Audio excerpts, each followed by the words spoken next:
రాష్ట్ర ప్రభుత్వం విద్యారంగంలో అనేక సంస్కరణలు చేపట్టి గురుకుల పాఠశాలల్లో సంక్షేమ వసతి గృహాల్లోని విద్యార్థులకు నాణ్యమైన విద్యను అందించడంతో పాటు వసతుల కల్పనకు వేలాది కోట్ల రూపాయలను ఖర్చు చేస్తోందని పేద విద్యార్థులు సద్వినియోగం చేసుకోవాలని ప్రకాశం జిల్లా కలెక్టర్ తమీం అన్సారియా పేర్కొన్నారు.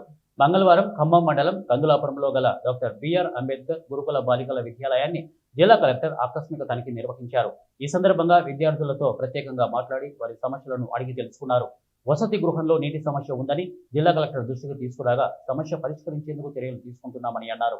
పాఠశాలల్లోని ఆర్ఓ వాటర్ నిర్వహణ రూమ్ను, డార్కెటరీ అలాగే టాయిలెట్స్ను పరిశీలించారు.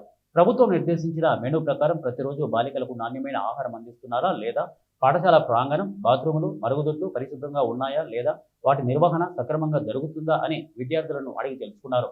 ఉదయం సాయంత్రం స్టడీ అవర్స్ నిర్వహిస్తున్న వేళలు, వసతి గృహ నిర్వాహకుల పనితీరు తదితర అంశాలలో వసతి గృహంలోని బాలికలను, సిబ్బందిని ప్రశ్నించి వివరాలు అడిగి తెలుసుకున్నారు. రాష్ట్ర ప్రభుత్వం నిర్దేశించిన విధంగా మెనూను ఖచ్చితంగా అమలు చేయాలని, అలాగే నాణ్యతతో కూడిన భోజనం విద్యార్థులకు అందించడంతో పాటు పరిసరాలు పరిశుభ్రతపై దృష్టి సారించాలని జిల్లా కలెక్టర్ ప్రిన్సిపల్ను ఆదేశించారు.